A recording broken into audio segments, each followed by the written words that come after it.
निर्दयी व्यावसायिकाने बेवारसपणे सोडून दिलेल्या गायीवर कावळ्यांचा हल्ला। ग्रामपंचायत सदस्याच्या मदतीने गायीला मिळाले जीवनदान। एका अज्ञात दूध व्यावसायिकाने गाय आजारी पडल्याने तिला बेवारसपणे जोपूळ रोडच्या रस्त्यावर सोडून दिले, तेव्हा सदर गायीवर कावळ्यांनी हल्ला करत तिला गंभीर जखमी केले। मात्र कावळ्यांच्या हल्ल्यातून सदर गायीची सुटका करत त्या गायीला तात्काळ औषध उपचार करून तिला गोशाळेत सोडल्याने तिचे प्राण वाचले। मात्र कावळ्यांच्या हल्ल्यात सदर गायीचा डोळा निकामी झाला आहे। या संदर्भात उज्ज्वल गोशाळेत त्या जखमी गायीवर ग्रामपंचायत सदस्य केशव बनकर यांच्या सहकार्यामुळे उपचार सुरू आहेत।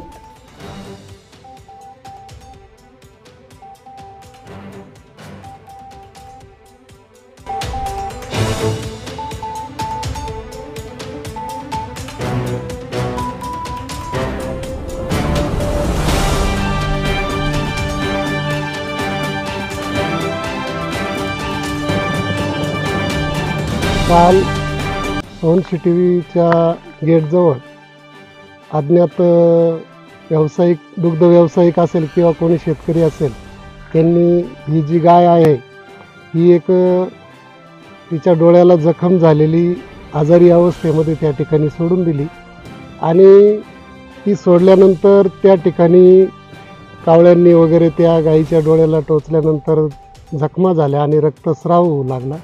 स्थानिक नागरिकांनी गोशाळेशी व ग्रामपालिका प्रशासनाशी संपर्क साधला।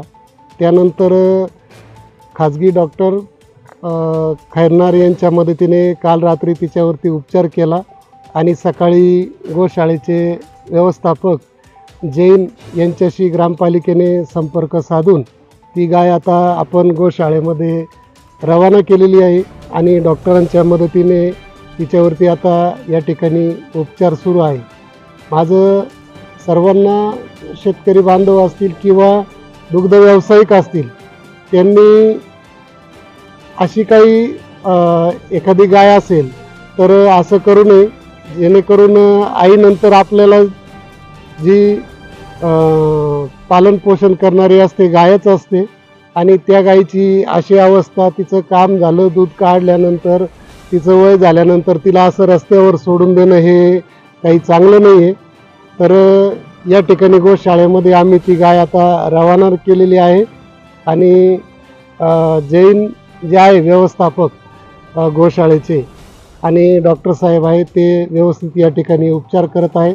तरी सर्वांना माझी विनंती आहे की कोणी अशी गाय अंत्यवस्थ अवस्थेमध्ये कुठेही रस्त्यावर सोडू नये, सर्वांना विनंती। मी श्री उज्ज्वल गोरक्षण संस्थामध्ये मॅनेजर म्हणून कार्यरत आहे। रात्री मला 9-9:30 वाजता केशव नाना बनकर 2 नंबर वार्डाचे सदस्य यांचा फोन आला का सोनसिटीचा गेटला एक गोमाता आहे, तिचा डोळ्याला काही जखम झालं आहे तर जाऊन थोडं चौकशी करावी। तिथं गेल्यानंतर बघितलं तर गोमातेचा डोळ्याला खूप त्रास होता, रक्त वगैरे प्रवाहात जास्त होत होतं। मग तिथले स्थानिक प्रायव्हेट डॉक्टर आहे खैरनार सर यांना बोलून यांचे वैद्यकीय उपचार वगैरे केलं। मी डॉक्टर प्रमोद बागोल, मी गुजर गोशाळेमध्ये पशुसंवर्धन म्हणून काम करतो आहे। आज सकाळी पिंपळावरनं एक वयस्कर गाय आलेली आहे, पण ती दूध देणारी गाय आहे। ती अज्ञात व्यक्तींनी सोडून दिलेली, तिच्या डोळ्याला मार लागल्यामुळं ती गोशाळा आली, तिला ट्रीटमेंट केलेली आहे। तिला 2-3 दिवस लागतील, तिचा डोळा पूर्ण गेलेला आहे। त्याबद्दल ट्रीटमेंट चालू असल्यावर प्रयत्न करतो आहे आम्ही।